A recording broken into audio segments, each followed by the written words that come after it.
Hello and welcome. It's coming up to the end of August. In a week or so's time it'll be September. Autumn is on the horizon, so this week I'm going to be doing some maintenance on my pumpkin and squash just to sort of maximise the produce we've got, make sure everything goes ripe and the plant's not wasting its energy doing things that it shouldn't, like producing any more fruit, because it won't have time to grow and ripen. So we've got butternut butterfly butternut squash, we've got baked and mashed potato squash, we've got some all green bush courgettes, and we've got three types of pumpkin.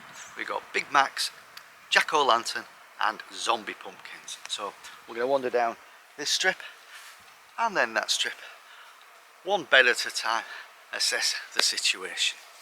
Let's go. So the first bed here, we've got two plants we need to think about. We've got one courgette plant here. It's still producing flowers and the leaves look healthy enough, so I'm just going to leave that one.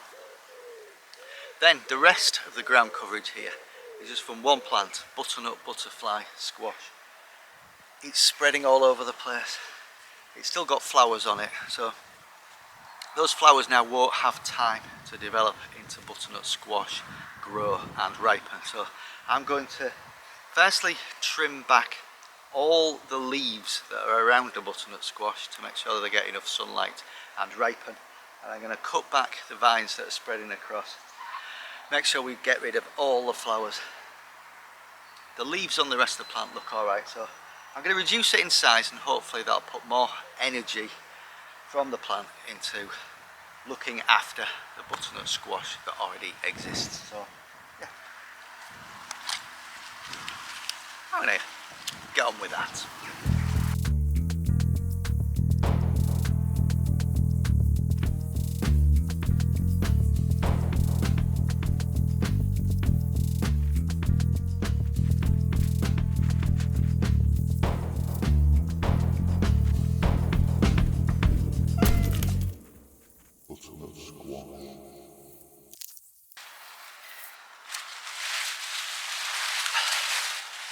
So there we go, removed a lot of flowers, a lot of vines, just flowers on them, all sprawling across too fast.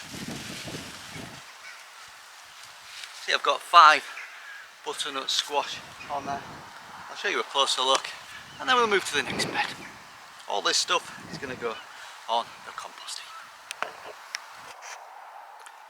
So there we go, we got all 5 butternut squash on there. Some are darker, riper than others. Yeah, it's a decent enough crop. In this particular bed, we've got some baked and mashed potato squash, which is sort of the dome shaped. Let's put it an example. Dome shaped plants in here. We've got the baked and mashed potato squash, plenty of them. So I'm going to remove the flowers from this so we can concentrate on the fruit that's already there. For example, but this one is preventing that butternut squash from getting any sunlight. We've got Big Mac's pumpkin there, jack-o'-lantern, so I'm going to be removing some of the leaves. Got our biggest pumpkin here, Big Mac's. Now that looks ripe, but it won't harm to remove all the rest of the leaves from around it. And so jack-o'-lantern here, which is slightly smaller. So again, it's just a case of removing some leaves here and removing some flowers from the baked and mashed potatoes, so it concentrates all its energies on what's there.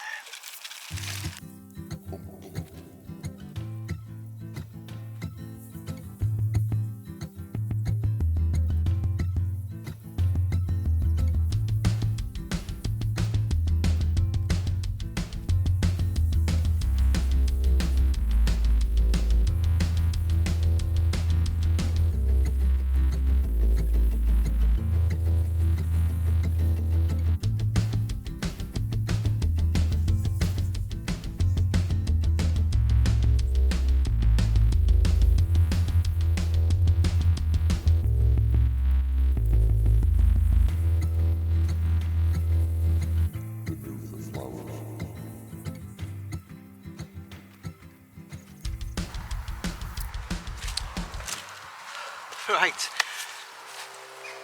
everything's now a bit more exposed to the sun. It's a judgment call I've had to make on some of the baked potato, mashed potato, squash. So we've got little fruits on, so I'll leave them, but I've got rid of all the flowers. So yeah, I could probably remove this big pumpkin from the vine, but we'll just leave it there for the minute. It's quite dry at the minute, so I don't necessarily need to raise them up off the ground. There's no real danger of them going rotten underneath at the minute. So yeah, that looks a bit neater. Trouble is, with less ground cover, if I'm taking a load of leaves off, I'll maybe encourage the weeds a bit more. It is fairly weed free under there. Big leaves are sort of suppressing the weeds and stuff, but yeah. Right, that's good. We'll have a closer look at that. I'll move on to the next bed. So we can see a pumpkin there, and see the baked potato squash in there, Mr. Flower. All the pumpkins now exposed to the sun a bit more. In here it got complicated. I was going to try and move those butternut squash, but they're trapped underneath a couple of baked potato squash. So this is like the judgment calls I need to make. Do I leave that or not? I've left that, and I've spotted another flower. Gone. I need to make a judgment call on this butternut squash. Too small. Let's focus on the butternut squash we've got. So get another pumpkin here, which it's not going to get any more orange, but no harm in leaving it on the plant because the leaves are still okay. So onto the bed over there.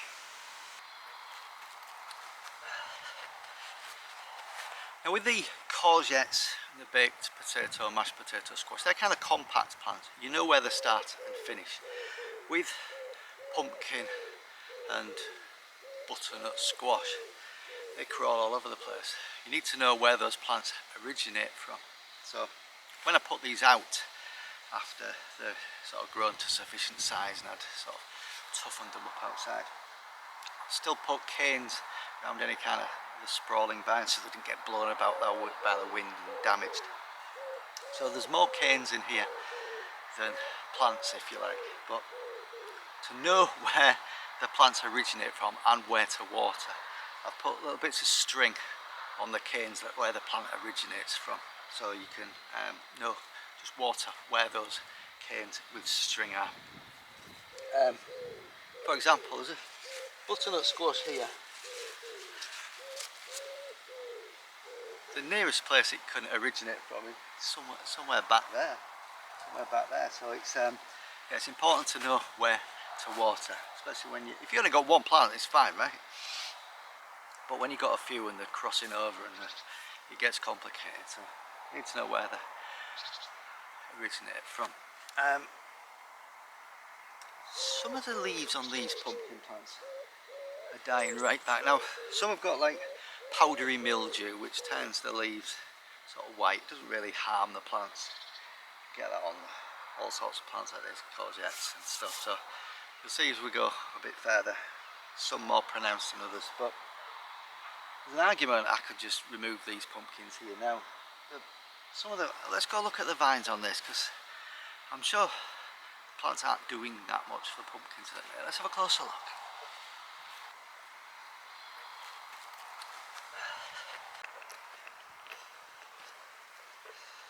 So look, these leaves sort of died back. Here's a courgette with powdery mildew.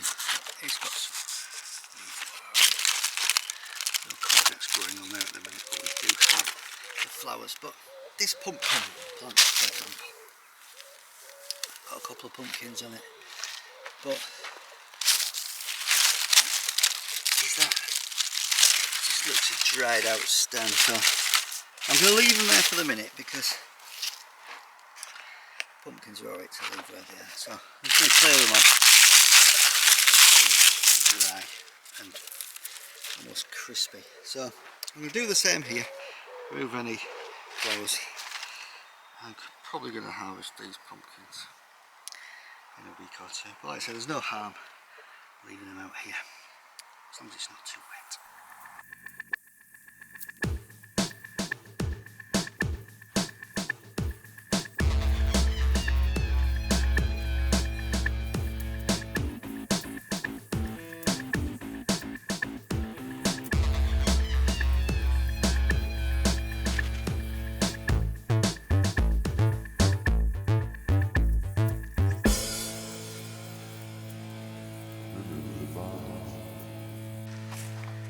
So I was going to remove this butternut squash out from under the potatoes, move it here where it's got more sunlight, but it's anchored to the ground here, here, here and here, where the vine has grown roots into the ground, providing extra water sources to feed the squash. So any of the vines that I have removed haven't got roots into the ground, they're just sort of loose. So yeah, leave that one there.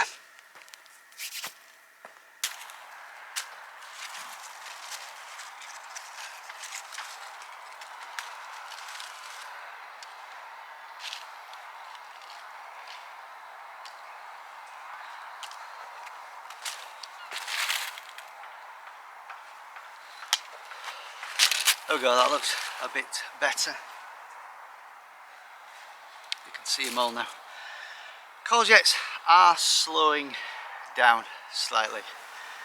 It was only a few weeks ago you took one courgette off the plant, turned your back for 2 minutes, and then you got one.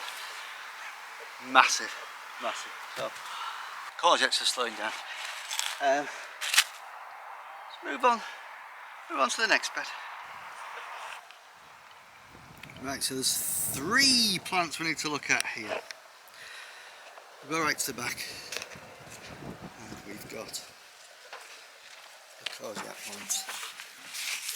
A little courgette, just too small to pick. Come back to mine. That'd be massive.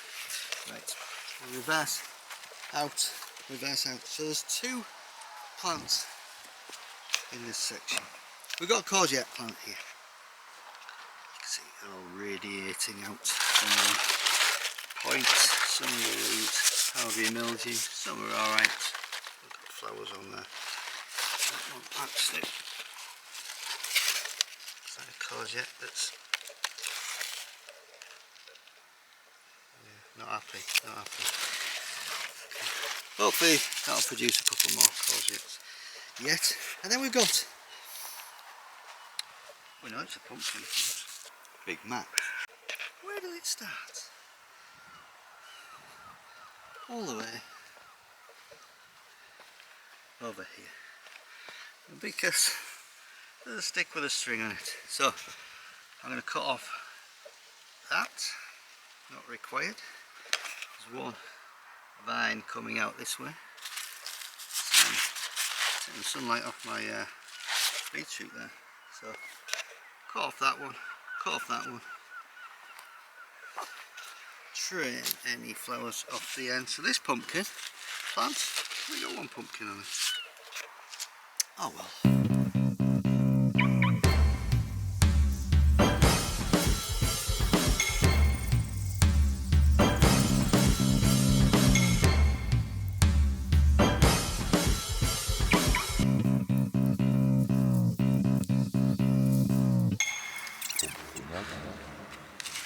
So I was in 2 minds whether to chop these vines off. The leaves are nice and green, so they'll be providing energy to the plant from sunlight, but they're diverting the energy away from this one sole pumpkin we've got on the plant. They didn't have any pumpkins on them. They did have flowers on them though, so I think I've made the right decision. It's come a long way to get one pumpkin there, but all good. Right, that's enough pumpkin maintenance for today. Back tomorrow for some more pumpkin maintenance, but we have to look forward to the zombie pumpkins and a mystery pumpkin. Right, we're back the next day. We're going to start to tackle the second half plot. Remember, when we go into this, apparently 3 types of pumpkins. We've got jack-o'-lantern, which looks like this. We've got Big Macs, which looks like this. And we've got zombie pumpkins, which look like this. Let's take a closer look at the mystery pumpkin. And here it is. I saw this on a previous video. We had various guesses what it was. Winter ash gourd or a courgette that's been left too long. But you can definitely see it's a pumpkin. The plant has completely died back. I'm going to be picking that. Have a closer look. We've got a butternut squash plant in here. There's a Big Mac's pumpkin there. First look at the zombie pumpkins here. And then we've got a butternut squash plant here. Just a couple on it. Some of these plants were weaker than others to start with. So there's a butternut squash there. We've got another one there which I'll let to leave that or not. I'll probably leave that because the leaves are all green. But we will be removing the flowers. Right. Let's tackle this area. Mystery.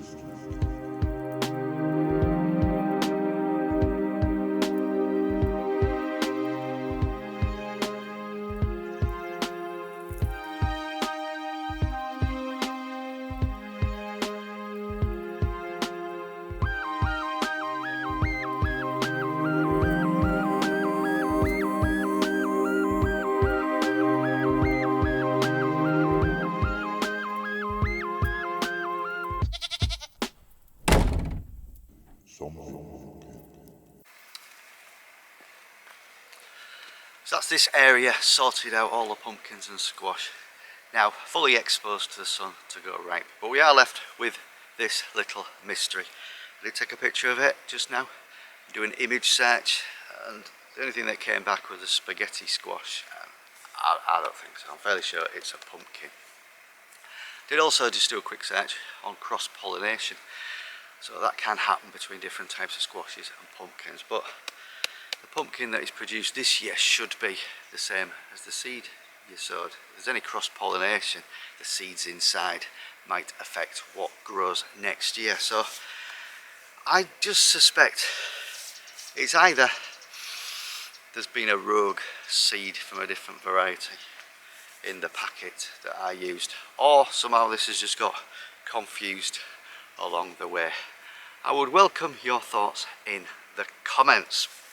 Right, on to the last section now, where we've got a mix of Big Macs, jack-o'-lantern and zombie pumpkins.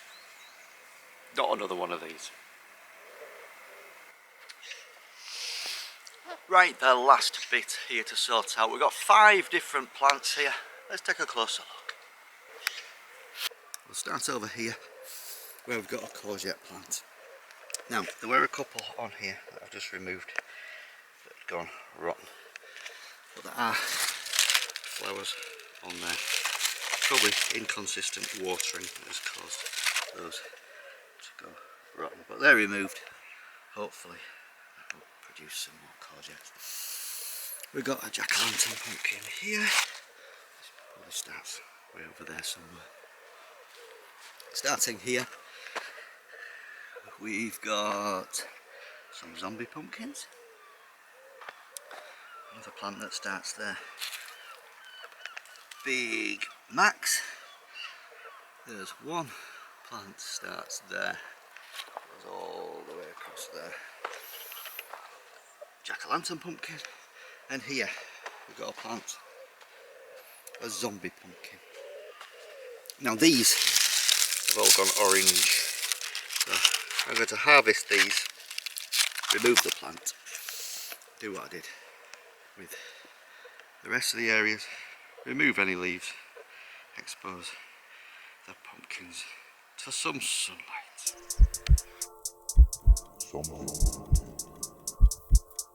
Remove the flowers. Tidy it.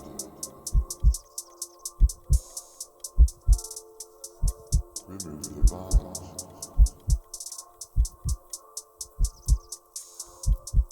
Pumpkin.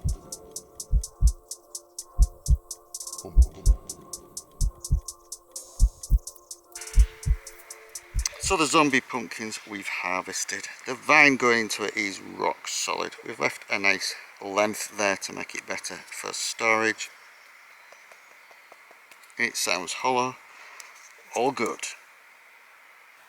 And we've added to the compost heap too. So that's all my pumpkin and squash tidied up. I'll be harvesting them over the next few weeks as either the plants die back or they become ripe. Those that aren't yet ripe, we've got ample chance now. We've cut all the leaves back. Should we get any more sun? But we've got some nice zombie pumpkins harvested. We've got this mystery item harvested. So the harvest has begun. That's it for this week. Thanks for watching. Click subscribe. Let me know what you think this is in the comments. I'll see you next time. Cheers.